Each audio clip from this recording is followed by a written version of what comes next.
तो आइए अब हम आपको ले चलते हैं क्वेश्चन नंबर 19 का दूसरे की तरफ। ये हमारे सामने क्वेश्चन है। ये क्वेश्चंस को देखने के पहले मैं आपको सजेस्ट करूंगा कि 19 का जो पहला है ना उसको आप देख कर आए। जो पिछले वाला वीडियो है मेरा, मैंने उसमें डाल रखा है 19 का पहला। तो अगर आप उसको समझ लिए हुए तो अच्छा है, अगर नहीं समझे हैं तो करके आइएगा तो अच्छा होगा। ठीक है, उसको देख कर आइएगा अच्छा से तो सही रहेगा। ठीक है, तो चलिए अब हम देखते हैं ये क्वेश्चन बोल क्या रहा है। तो त्रिभुज एबीसी के आधार बीसी पर डाला गया लंब एडी।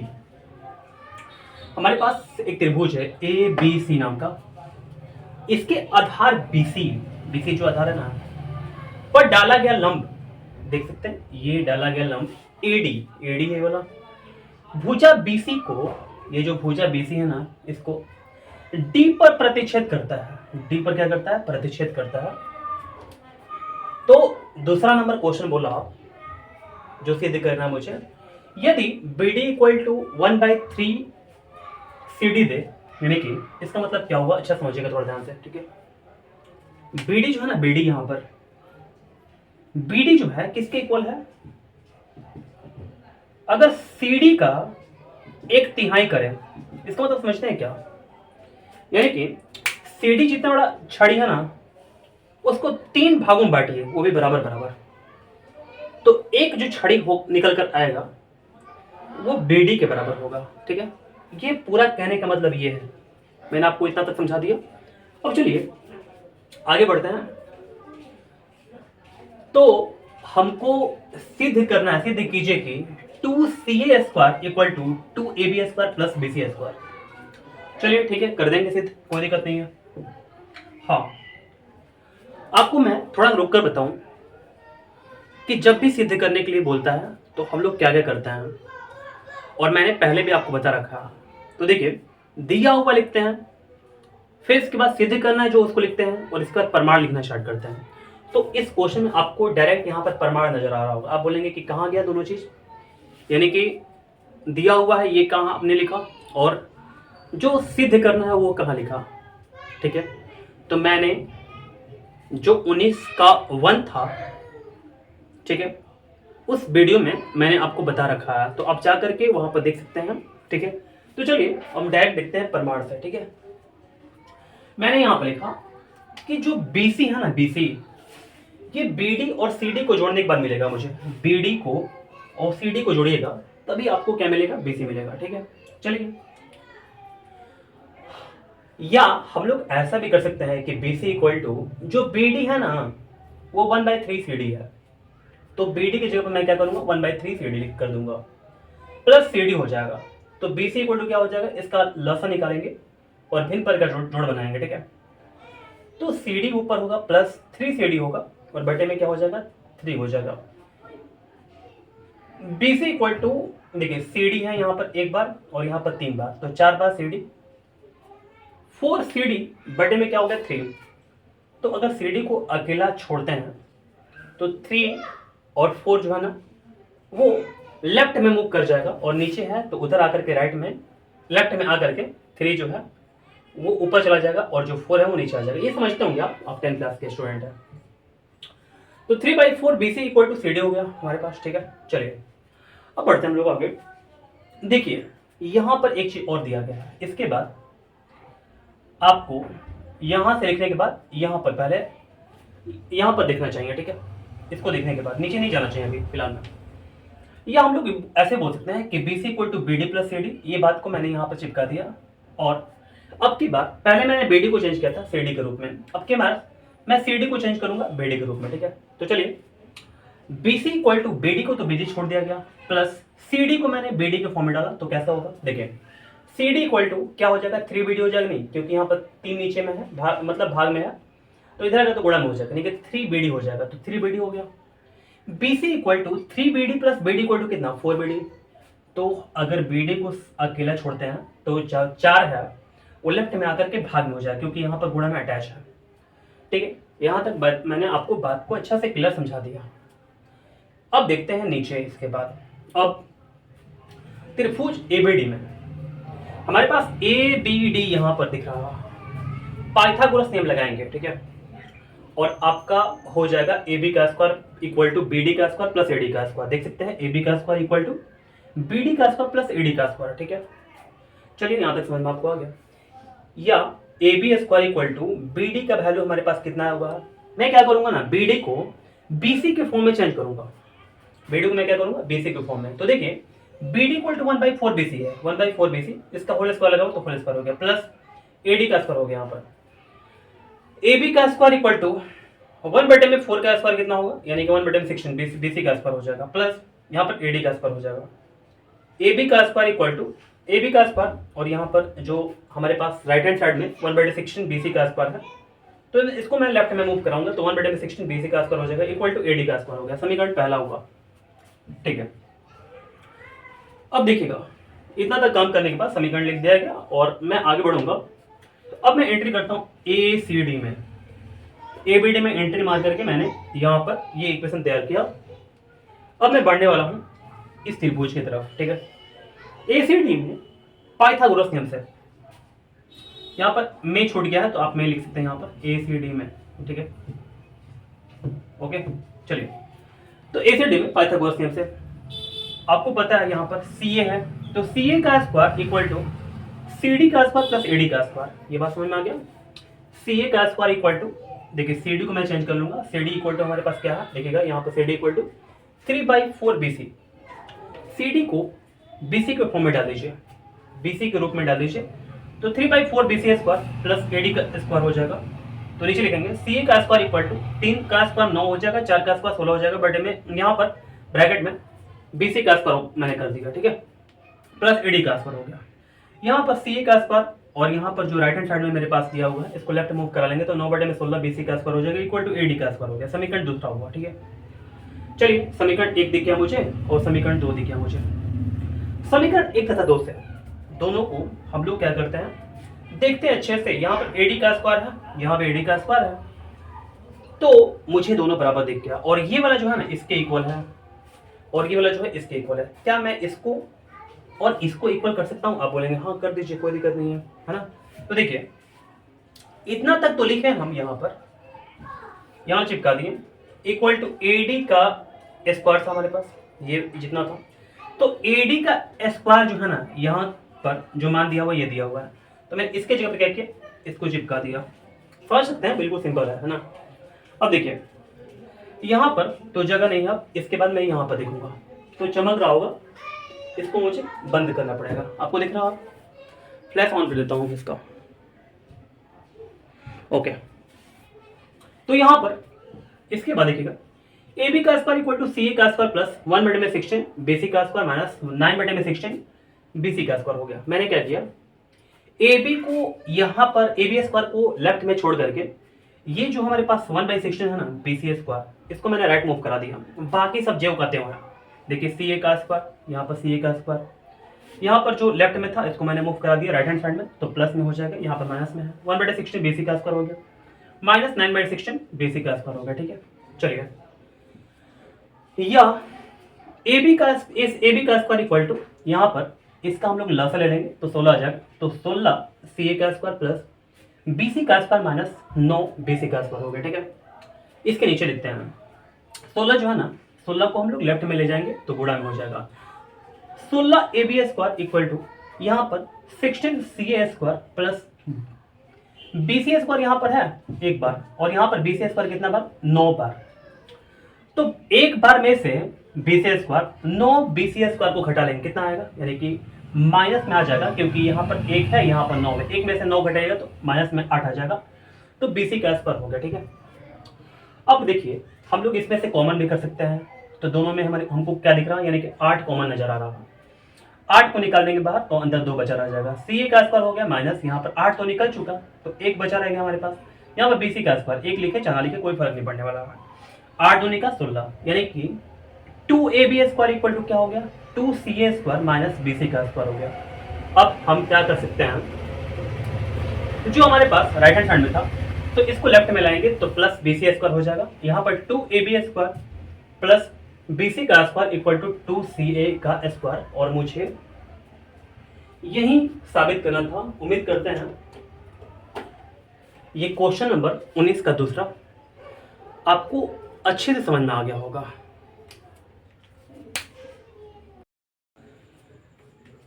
तो आइए अब हम चलते हैं आगे और देखना स्टार्ट करते हैं क्वेश्चन नंबर 20 को। क्वेश्चन नंबर 20 बोला समद्विबाहु त्रिभुज एबीसी में ए बी इक्वल टू ए सी, हमारे पास एक समद्विबाहु त्रिभुज है। पता है क्या आपको कि समद्विबाहु त्रिभुज बोलते किसको है? दो भुजा बराबर होगा जिस त्रिभुज में, उसी को समद्विबाहु त्रिभुज बोलेंगे। फिर से एक बार और, वैसे त्रिभुज जिसमें दो भुजा बराबर होता है वैसे त्रिभुज को समद्विबाहु त्रिभुज बोलते हैं। ठीक है, चलिए अच्छा, फिर आप समझ गए बात को। ये वाला इसमें बोला गया है ए बी सी में ए बी इक्वल टू ए सी, ये मैंने एक त्रिभुज बना लिया हुआ, तो इसमें ए बी जो है वो ए सी के इक्वल है। क्यों है? क्योंकि ये समद्विबाहु त्रिभुज है। और बी डी कोमा सिर्फ बी से, बी डी जो है ना सिर्फ बी से भुजा ए सी पर, ये भुजा ए सी पर डाला गया लंब है, यानी कि यहां से आप ऐसे करके लंब डालेंगे तो यहां पर दोनों तरफ क्या बनेगा? समकोण बन जाएगा। सिद्ध कीजिए कि B D square minus C D square equal to 2cd into A D. तो देख लीजिए, हमको बी डी देखना अगर है तो यहाँ पर देख सकते हैं, सी डी देखना है तो यहाँ पर देख सकते हैं आप, यहाँ पर सी डी और ए डी है, सी डी यहाँ पर है और ए डी यहाँ पर। मैंने पोजीशन आपको अच्छे से दिखा दिया, ठीक है, कि इसकी स्थिति कहाँ पर है। तो देखिए सिद्ध करेंगे, बहुत ही अच्छा क्वेश्चन है, ठीक है, देखिएगा। तो सबसे पहले लिखेंगे, दिया हुआ है समद्विबाहु त्रिभुज एबीसी में ए बी इक्वल टू ए सी और बी डी शीर्ष बी से भुजा ए सी पर डाला गया लंब है। ठीक है, ये बात इतना बताया गया था हमको क्वेश्चन में, तो मैं इसके अनुसार इसको लिख दिया यहाँ पर, जो भी कुछ दिया हुआ मेरे को। सिद्ध करना है कि B D square minus C D square equal to 2cd into A D, ये वाला चिपका दिया यहाँ पर। ठीक है, प्रमाण दिखना स्टार्ट करते हैं। सबसे पहले हम आएंगे त्रिभुज ए बी डी में, ए बी डी में। ठीक है, तो चलिए ए बी डी में आते हैं, पाइथागोरस नियम लगाते हैं। आपको पता है ये समकोण है तो पाइथागोरस नियम लग सकता है। ए बी का square equal to A D का स्क्वायर प्लस बी डी का स्क्वायर हो जाएगा। ए बी का square equal to A D का स्क्वायर प्लस बी डी का स्क्वायर। ठीक है, चलिए हमने इतना तो कर लिया। अब देखेंगे हमारे पास जो प्रूफ करना है, इसमें ए बी आपको नजर नहीं आ रहा होगा। ठीक है, आपको ए डी तो यहां पर नजर आ रहा, बी डी तो यहां पर नजर आ रहा, लेकिन ए बी का नामो निशान नहीं है इसमें। तो क्या किया जाए? पता है क्या किया जाए? इसको हटा दिया जाए। ठीक है, कैसे हटाएंगे? तो देखिए हमारे पास दिया हुआ है क्वेश्चन में कि ए बी इक्वल टू ए सी, तो क्या करूंगा मैं? रिप्लेस कर दूंगा, ए बी की जगह पर ए सी को ला दूंगा, ए बी की जगह पर ए सी ला दूंगा। ठीक है, ए सी का स्क्वायर इक्वल टू क्या हो गया? ए डी का स्क्वायर प्लस बी डी का स्क्वायर हो गया। ठीक है, चलिए यहां तक बात तो आप समझ गए। इसके बाद ए सी जो दिया हुआ हमारे पास, ये दो चीजों को जोड़ने से मिलेगा। आप बताइए क्या? आप बोलेंगे बहुत सिंपल है, A D plus C D. ठीक है, A D plus C D हो गया, इसका होल स्क्वायर कर देंगे क्योंकि स्क्वायर लगा हुआ इस पर। यहां पर इक्वल टू ए डी का स्क्वायर प्लस बी डी का स्क्वायर। ठीक है, बहुत ही आसान हो गया मेरे लिए। अच्छा, ए सी को चेंज क्यों किया गया? क्योंकि यहां पर जो सिद्ध करना है इसमें भी ए सी आपको नहीं मिलेगा, तो ए सी नहीं मिलेगा, इसी के चलते ए डी प्लस ए डी के फॉर्म में डाला गया, रूप में डाला गया।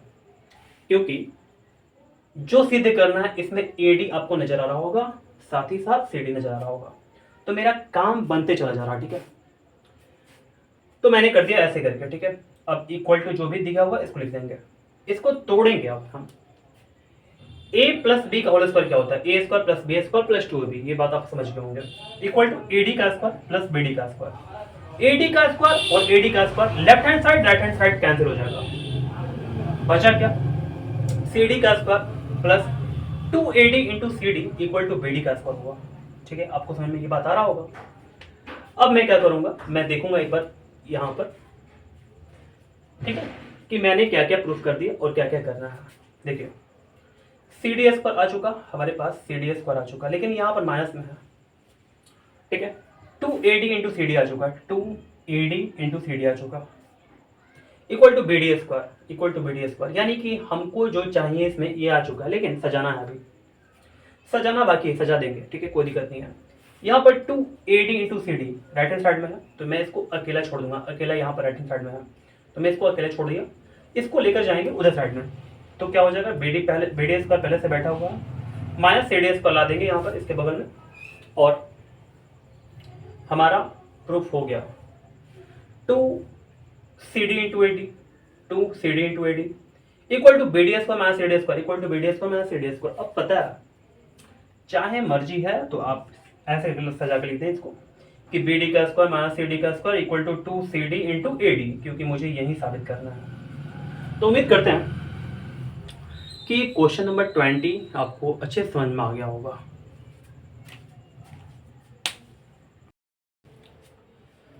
तो आइए अब हम चलते हैं आगे और देखना स्टार्ट करते हैं क्वेश्चन नंबर 21 को। देखिएगा, एबीसी एक त्रिभुज है जिसमें ए बी इक्वल टू ए सी, हमको एक त्रिभुज बनाना है ए बी सी नाम का, ए बी सी। साथ साथ ये भी ख्याल रखना है कि जो ए बी है वो ए सी की इक्वल हो पाए, ठीक है। ए बी इक्वल टू मैंने ए सी कर दिया, और डी भुजा बी सी पर कोई बिंदु है, डी जो है ना, ये बी सी भुजा पर कोई एक बिंदु है। सिद्ध कीजिए कि ए बी का स्क्वायर माइनस ए डी का square equal to B D into C D, A B का स्क्वायर माइनस ए डी का square equal to B D into C D. यानी कि आप अगर इस चीज पर ध्यान दीजिएगा जो सिद्ध करना है मुझे, तो ए बी जो है ना ये वाला भुजा है, इस वक्त ए डी जो है ना ये वाला भुजा है, बी डी जो है ना बी डी वाला भुजा है, और सी डी जो है इधर का भुजा है। तो इतना तक समझने के बाद मुझे ये पता चला कि हमको ज्यादातर इधर वाले यानी कि जो लंब है ना इसके लेफ्ट हैंड साइड में त्रिभुजों में एंट्री करना चाहिए, लेफ्ट हैंड साइड के त्रिभुजों में एंट्री करना चाहिए मुझे। इतना देखने के बाद मुझे पता चला। आप बोलेंगे कैसे? देखिए, ए बी जो है ना ये त्रिभुज ए बी ई में है, मैं लिखता हूं ए बी ई में है।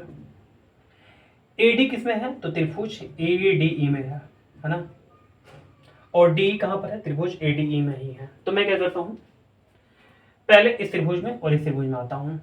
तो सबसे पहले ए बी ई में, त्रिभुज ए बी ई में पाइथागोरस नियम से, ठीक है, लगाते हैं पाइथागोरस नियम। ए बी ई में पाइथागोरस नियम लगाएंगे, ए बी का स्क्वायर इक्वल टू ए ई का स्क्वायर प्लस बी ई का स्क्वायर। इतना तक बात समझा दी आपको। अब देखिए, क्या जो सिद्ध करना है इसमें ए ई दिख रहा? नहीं दिख रहा, ए ई इसमें नहीं दिखा।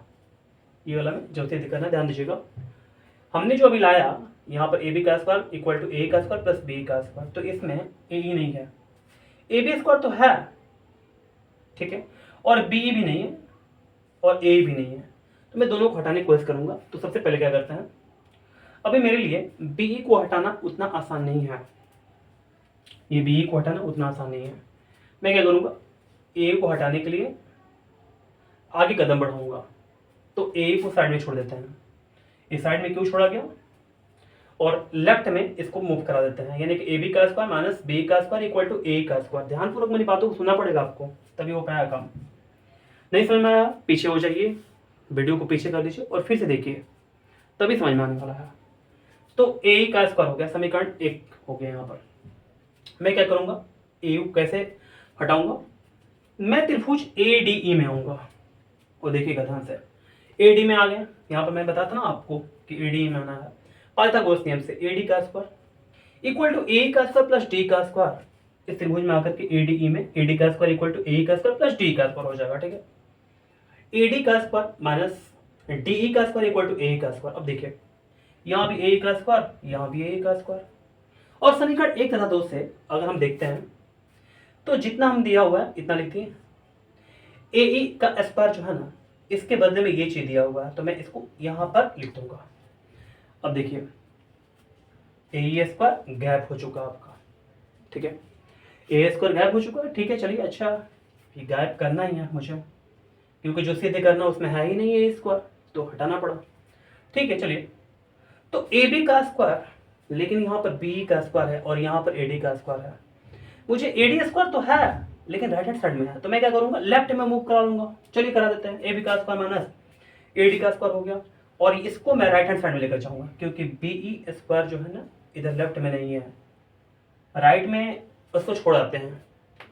तो ए बी का स्क्वायर माइनस ए डी का स्क्वायर इक्वल टू, यहाँ पर इक्वल टू बी का स्क्वायर राइट हैंड साइड में ले जाएंगे, तो बी का स्क्वायर, और पहले से डी स्क्वायर बैठा हुआ है माइनस में, तो यहाँ पर मैं इसको लिख दूंगा। ठीक है, एक बार नजर थोड़ा सा फिर दौड़ाते हैं कहाँ कहाँ तक प्रूफ हो चुका मेरा। ये लेफ्ट हैंड साइड जो है, लेफ्ट हैंड साइड मैंने ला दिया कैसे भी करके। अब मुझे राइट हैंड साइड लाना है, तो मैं दिमाग लगाऊंगा कैसे क्या करूं ताकि हमारा राइट हैंड साइड आ जाए। देखिए बी डी है और सी डी है हमको राइट हैंड साइड में, यहां पर तो ना बी डी दिख रहा ना ही सी डी दिख रहा। तो देखिए हम बहुत ही आसानी आराम से चलेंगे। ठीक है, अगर मैं बी डी और सी डी को लाना चाहता हूं तो क्या करेंगे, इसको तोड़ देंगे, ए स्क्वायर माइनस बी स्क्वायर यानी कि ए प्लस बी ए माइनस बी हो गया। बीई और डीई को जोड़ने के बाद, बीई और डीई को जोड़ने के बाद तो कुछ नहीं मिलेगा, लेकिन बीई में से डी घटाने के बाद मिलेगा जरूर। बीई में से डी घटाने से क्या मिलेगा, बीडी। क्या बात है, बीडी आ चुका मेरा। इसी के चलते तो घटाया गया, इतना ही दिमाग लगा के समीकरण तीसरा लिखा गया। ठीक है, क्योंकि आगे इसके बाद काम नहीं चलने वाला था। देखिए बी जो है ये यहां पर है, डी जो है यहां पर है।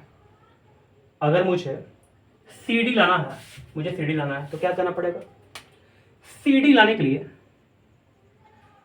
सी डी लाने के लिए मुझे डीई को और सीई को जोड़ना पड़ेगा, डीई को और सीई को जोड़ना पड़ेगा। आप बोलेंगे आप तो बी है कैसे लाएंगे आप, तो मैं क्या करूंगा, बीई को बराबर कर दूंगा सी के द्वारा। आप बोलेंगे कैसे करेंगे, मैं करता हूं ना, देखिए ध्यान से, ये समीकरण तीसरा होगा ना। ठीक है, यहां तक समझ में आपको बात आना चाहिए। मैं क्या करूंगा ना, डी जो है इसको तो लिख ही दिया, अब मैं बीई को चेंज करूंगा सी के द्वारा, और डीई हो गया और यहां पर सी आ जाएगा, दोनों मिलकर क्या हो जाएगा, सी डी हो जाएगा। तो चलिए देर किस बात का, और चलते हैं हम अब त्रिभुज ए बी ई में और त्रिभुज ए सी ई में, ए बी ई में तथा ए सी ई में सर्वागसम कर देंगे। सर्वागसम करके इसको दोनों को इक्वल आ देंगे, और यही काम है मेरा। ठीक है, ए बी इक्वल टू ए सी, ये दिया हुआ है बात पहले से। एंगल कोण ए ई बी यानी कि वाला, और कोण ए ई सी, ये दोनों कोण हमारे पास दोनों बराबर है समकोण से।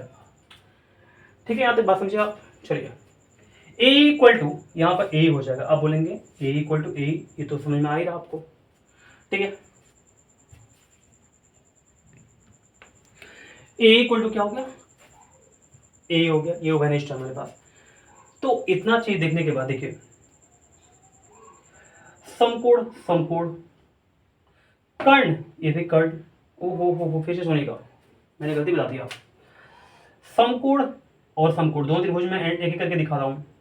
ठीक है, आर एच एस होता है ना, राइट एंगल हाइपोटेनस और साइड, तो राइट एंगल हमारे पास आ गया, हाइपोटेनस आ गया यानी कि ए बी, और ए सी जो हमारे पास ये क्या है, कर्ण है, और इसका भुजा यानी कि ए दोनों में परसेंट है। तो आर एच एस से दो त्रिभुज क्या हो गया, सर्वागसम हो गया। ठीक है, मैंने क्या करते, दो त्रिभुज को सर्वागसम करते, कैसे, आर एच एस नियम से। जैसे ही सर्वागसम हुआ तो क्या हुआ, बी इक्वल टू सी हो गया, सीपीएसटी से। ठीक है, करस्पॉन्डिंग पार्ट नहीं, सीपी सीटी से हो जाएगा। ठीक है, corresponding part of congruent triangle, CPST नहीं होगा, आदत पड़ गया है 10th क्लास में सीपीएसटी लिखने का, तो सीपीसीटी लिखेंगे, corresponding part of congruent triangle. ठीक है, ऐसे करके हो जाएगा। तो समीकरण 3 में बीसी का मान रखने पर, समीकरण 3 जो लाया था ना यहाँ पर, इसमें क्या करेंगे, बीई का मान रख देंगे। ठीक है, बी का मान रख देते हैं, तो ए बी का स्क्वायर माइनस ए डी का स्क्वायर तो था इक्वल टू बीई के जगह पर मैं सी रख दूंगा, सी हो गया हमारे पास, प्लस डी हो गया, और यहाँ पर बी डी तो पहले से है। सी प्लस डी क्या होता है, सी प्लस डी क्या होता है, सी डी होता है। हो तो गया काम। तो इसके जगह पर मैं पहले बी डी यहाँ पर लिख चुका हूँ, और यहाँ पर C plus D equal to क्या हो गया, सी डी हो गया। इसको मैंने उतार दिया वैसे ही। तो जो जो प्रूफ करना था मैंने आपको सीधे करके अच्छा सिखा दिया, और उम्मीद करते हैं ये क्वेश्चन 81 आपको अच्छे समझ में आ गया होगा।